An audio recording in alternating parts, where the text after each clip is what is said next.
Good morning विद्यार्थियों। हमारा प्रकरण चल रहा था शिक्षण तकनीकी की विशेषता।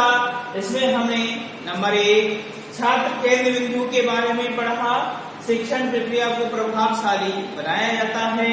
ज्ञानात्मक, भावात्मक, क्रियात्मक तीनों पक्षों का विकास शिक्षण तकनीकी के माध्यम से किया जाता है और शिक्षण को प्रभावशाली बनाया जाता है।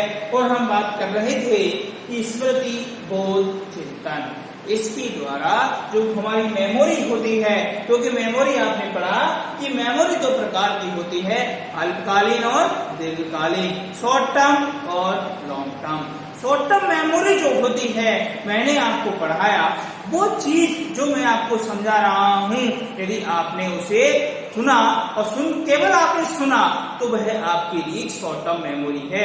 आपने उसे लिखा नहीं और ना ही बाद में उसको याद किया, तो वह कुछ समय के लिए ही आपके दिमाग में रहेगी और फिर बाद में चली जाएगी। मैंने जो चीज आपको समझाई उसको आपने नोट किया, आपकी नोटबुक में लिखा और घर पर जाकर उसे पढ़ा। यदि ऐसी प्रतिक्रिया आप करते हैं तो वह आपकी लॉन्ग टर्म मेमोरी में चली जाती है और वह एक लंबे समय तक आपको याद रहती है। और फिर भी आप उसको यदि बार बार रिवाइज करते रहते हैं तो वह आपको समय समय पर याद आती रहती है। चिंतन की जो बात आती है, थिंकिंग की जो बात आती है कि आपकी सोचने समझने की जो शक्ति है, समस्या समाधान की जो शक्ति है, कल्पना शक्ति है, स्मरण शक्ति है, बोधात्मक ज्ञान है, यह भी शिक्षण तकनीकी के माध्यम से संभव होता है। इसके बाद अगला है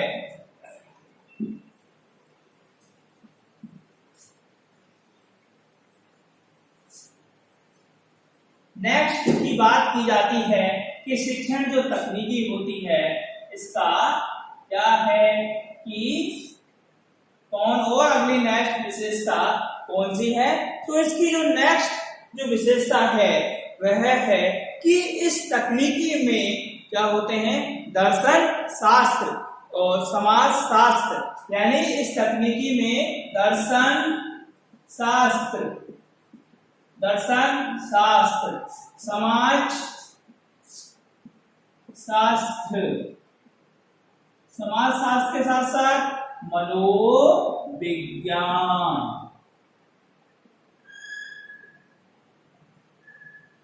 यहां पर देखिए कि जो शिक्षण तकनीकी है इसमें दर्शन शास्त्र, समाज शास्त्र, मनोविज्ञान, इनकी भी क्या ली जाती है, सहायता ली जाती है।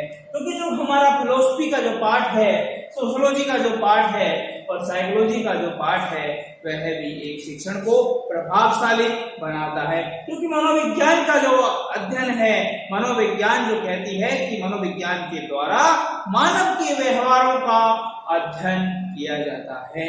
और जो समाज शास्त्र है कि समाज की जो गतिविधियां हैं इनके बारे में भी शिक्षण के माध्यम से सोचा जाता है। और समाज शास्त्र जो है समाज की रूटीन, समाज की जो गतिविधियां हैं उनके बारे में जानकारी प्रदान करती है। और इन सब के द्वारा ही, और जो दर्शन शास्त्र है कि हमारा जो फिलोसफी है वह किस प्रकार से है, दर्शन शास्त्र से ही क्या आया, मनोविज्ञान, दर्शन शास्त्र से ही मनोविज्ञान निकला है। और समाज शास्त्र जो है यह भी एक शिक्षण का ही एक पार्ट है। इसके बाद अगला है कि इसके माध्यम से शिक्षण के जो उद्देश्य होते हैं या शिक्षण के जो दोनों कारक हैं, पाठ्य वस्तु और संप्रेषण में क्या किया जाता है, सामंजस्य स्थापित किया जाता है। इसके माध्यम से पाठ्य वस्तु और संप्रेषण, पाठ्य वस्तु और जो संप्रेषण होता है इन दोनों में क्या किया जाता है, सामंजस्य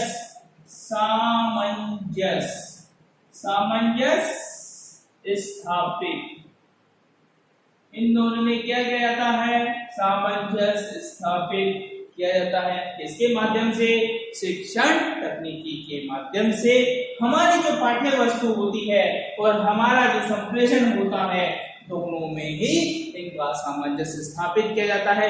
यदि शिक्षण तकनीकी की बात जब भी की जाती है तो पाठ्य वस्तु और संप्रेषण दोनों एक साथ कार्य करते हैं, क्योंकि जो हमारी पाठ्य वस्तु होती है, पाठ्य सामग्री होती है कि हमें बालकों को क्या सिखाना है, किस प्रकार से सिखाना है, कैसे सिखाना है, और हमें बच्चों के अंदर जो वाणी भाषा है उसका भी हमें किस प्रकार से विकास करना है। इसके बाद नेक्स्ट है कि यह जो है शिक्षण के लिए नियोजन व्यवस्था, नियोजन व्यवस्था, मार्गदर्शन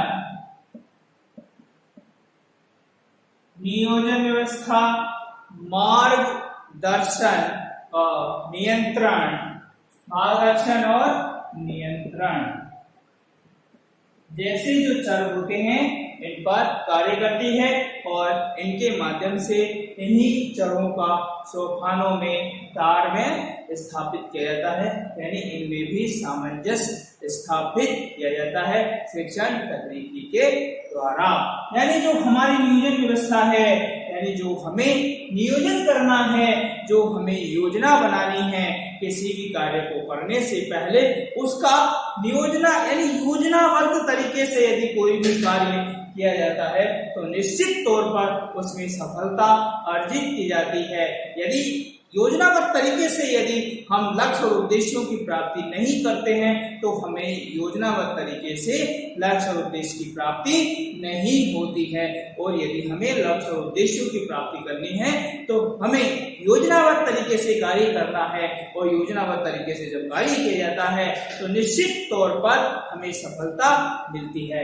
और मार्गदर्शन, यहाँ पर गाइडेंस एंड काउंसलिंग है, इसका भी कार्य बहुत ही जरूरी होता है, क्योंकि जो मार्गदर्शन है और कंट्रोल है यह भी शिक्षण में होना बहुत जरूरी है। क्योंकि कई चीजें ऐसी होती है जिनमें हमें गाइडेंस की आवश्यकता पड़ती है और कई ऐसी चीजें होती हैं जिनमें हमें गाइडेंस के साथ साथ परामर्श की भी आवश्यकता होती है। और परामर्श जब हमें किसी व्यक्ति से मिलता है तो हम हमारी समस्या का समाधान कर लेते हैं। और नियंत्रण जो है, नियंत्रण भी यहाँ पर शिक्षण प्रक्रिया में बहुत जरूरी होता है। यहाँ पर छात्रों के अंदर अनुशासन की भावना, समय की जो पाबंदी है वह भी छात्रों में होना बहुत जरूरी होता है। जब इस प्रकार से शिक्षण व्यवस्था एक कक्षा कक्ष के अंदर संचालित की जाती है तो इससे क्या होता है कि जो प्रक्रियाएं होती है उनमें निश्चित रूप से सुधार किया जाता है और उन्हें जो है एक वैज्ञानिक ढंग से उन्हें सुव्यवस्थित तरीके से कक्षा कक्ष के अंदर बच्चों को सिखाया जाता है। क्योंकि जो कंट्रोल होता है वह विद्यार्थी के अंदर होना बहुत जरूरी होता है, वह शिक्षण तकनीकी के माध्यम से संभव होता है। इसके बाद नेक्स्ट है कि यह जो है शिक्षकों को अपने, यानी शिक्षण तकनीकी जो है शिक्षकों को अपने तथा छात्र के व्यवहार को नियंत्रित करने में क्या करती है, सहायक होती है। यानी शिक्षक तथा छात्र के व्यवहार को नियंत्रण, यानी मैंने आपको बताया कि जो कंट्रोल है, ये जो कंट्रोल है शिक्षण तकनीकी के माध्यम से शिक्षक और जो छात्र होता है इनके दोनों व्यवहारों को कंट्रोल करने का कार्य करती है। क्योंकि शिक्षक जो होता है वह बच्चे के अंदर जो व्यवहार है उनको सुधारने का कार्य करता है। क्योंकि व्यवहार ही जो है यहाँ पर शिक्षक का भी व्यवहार देखा जाता है और छात्र का भी व्यवहार देखा जाता है। क्योंकि कई बार ऐसा होता है कि जो शिक्षण कार्य एक शिक्षक के द्वारा एक कक्षा कक्ष के अंदर जब किया जाता है तो यह पता किया जाता है कि वह व्यवहार बच्चों को कितना समझ आया, बच्चे उस व्यवहार को किस प्रकार से कर रहे हैं, बच्चों को जो सिखाया गया है क्या वह बच्चों की समस्या बनी है, क्या उसमें समस्या बन रही है, क्या उसका समाधान किया गया, क्या निश्चित तौर पर बच्चों ने उसको समझा, क्या यहाँ पर फिर यह भी देखा जाता है कि शिक्षक के द्वारा जो समझाया गया, शिक्षक यह भी देखता है कि उसके द्वारा जो पढ़ाया गया कक्षा में वह बच्चों को कितना समझ में आया, क्या उसे कहीं ऐसी विधियों का तो प्रयोग नहीं करना है जो बालकों के लिए जरूरी होती है, या ऐसी चीजों को भी नहीं देखना है जो बालकों के लिए बहुत जरूरी है।